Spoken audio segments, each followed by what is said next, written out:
ఏటూరు నాగారం మండల కేంద్రంలో అంబేద్కర్ నగర్ ఎస్సీ వర్గీకరణపై అంబేద్కర్ విగ్రహం ముందు కూర్చొని నిరసన తెలిపారు. అనంతరం అంబేద్కర్ విగ్రహానికి పూలమాల వేసి నివాళులర్పించారు. ఈ కార్యక్రమానికి ముఖ్య అతిథిగా కావిరి చిన్ని కృష్ణ, కుమ్మరి చంద్రబాబు హాజరై మాట్లాడుతూ గత జనాభా లెక్కల ప్రకారం తెలంగాణ రాష్ట్రంలో 12 లక్షల జనాభా నేతకాని కులస్తులు కలిగి ఉండే అని, ఇప్పుడు సుమారు 25 లక్షల చిల్లర జనాభా నేతకాని కులస్తులు కలిగి ఉందన్నారు. ఇప్పుడు కులగణన చేసి మా నేతకాని కులస్తులను ఎస్సీఏ జాబితాలో చేర్చాలని వారు డిమాండ్ చేశారు. ఈ కార్యక్రమంలో నేతకాని కుల సంఘపు నాయకులు జాడి భోజరావు, జాడి సమ్మయ్య, గోగు కుమరయ్య, జనగం నాగేష్, బుగ్గం రాములు, కుమార్, రాజు, జాడి సారయ్య, జాడి చిన్ని, కొండాయి వెంకన్న, గోగు వెంకన్న, జాడి సమ్మయ్య, గోగు సమ్మయ్య, జనగం రవీందర్ తదితరులు పాల్గొన్నారు. నేతకాని సంఘం హక్కులు, నేతకాని సంఘం హక్కులు, జై నేతకాని, జై నేతకాని, జై నేతకాని, జై నేతకాని, నేతకాని సంఘం నేతకాని సంఘం యొక్క ఐక్యత, నేతకాని సంఘం యొక్క ఐక్యత, నేతకాని సంఘం యొక్క ఐక్యత, జై నేతకాని, జై నేతకాని.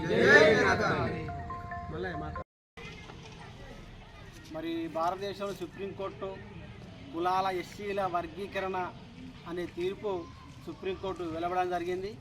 దానికి తోడు ఏ రాష్ట్రంలో అయితే మెజార్టీ ఉంటుందో ఆ రాష్ట్రంలో మరి వర్గీకరణ చేయాల్సిన అవసరం ఉందని చెప్పి సుప్రీంకోర్టు తీర్పు మేరకు ఈరోజు ఏటూరు నాగారం మండల డివిజన్లోని 2-3 మండలాలు ఈరోజు మరి రోడ్డు పైన నిరసన తెలియజేస్తే అంబేద్కర్ నగర్లోని మరి రోడ్డుపై నిరసన తెలియజేస్తూ అంబేద్కర్ గారికి నివాళులు అర్పిస్తూ మరి ఈ వర్గీకరణ విషయంలో మరి నేతకాని సంఘం మరి చూసుకున్నటువంటి అయితే రాష్ట్రంలో 2011 లెక్కల ప్రకారం మరి 12 లక్షలుగా గవర్నమెంట్ తేలిసింది. అయినా అప్పటికే మేము 15 లక్షలు మరి జనాభా ఉన్నప్పటికీ ప్రభుత్వ పరంగానే మరి 12 లక్షలుగా చెప్పడం జరిగింది.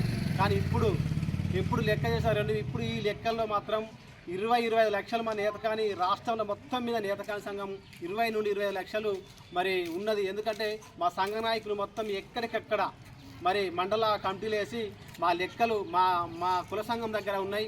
అవన్నీ కూడా ప్రభుత్వం తెలియజేస్తాం.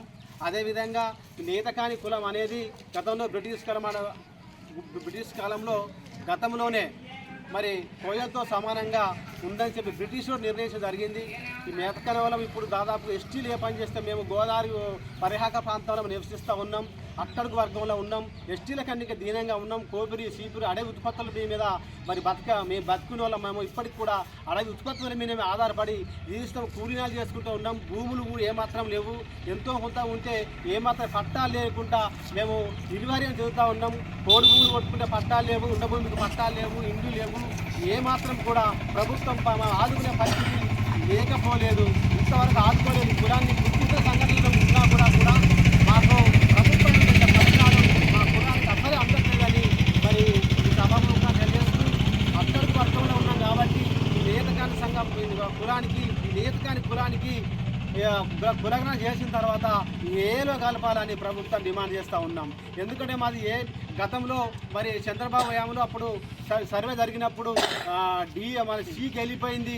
కానీ ఏలో కులాలు అతి తక్కువ ఉన్నందున మరి దాన్ని కూడా బీలో కూడా వేరే కులపోలు ఉపయోగించుకునే అవకాశం ఉన్నది. కాబట్టి దాంట్లో ఏలో ఎవరు లేరు. దాంట్లో మేము అట్టడుగా ఉన్నాం కాబట్టి గోదావరి వెల్టు ప్రాంతంలో ఈ తెలంగాణ ప్రాంతంలో అట్టడుగు వర్గంలో నేతకాని సంఘం ఎస్సీల నేతకాని అతి తక్కువ దారుణంగా ఉన్నది. కాబట్టి ఆ నేతకాని కులపోలని అందరినీ కలిపి ఏల రావాలని, ఏలో నిర్ణయించాలని ప్రభుత్వం డిమాండ్ చేస్తూ నేతకాని అదేవిధంగా మరి ఇప్పుడు నేతకాని కులానికి సపరేట్గా కార్పొరేషన్ ఏర్పాటు చేసి మరి అందరినీ ఆదుకోవాల్సిందిగా ప్రభుత్వాన్ని విజ్ఞప్తి చేస్తూ డిమాండ్ కూడా చేస్తూ ఉన్నాం. అదేవిధంగా మా కుల సంఘాల నుండి ప్రభుత్వాన్ని కూడా ఒక నివేదిక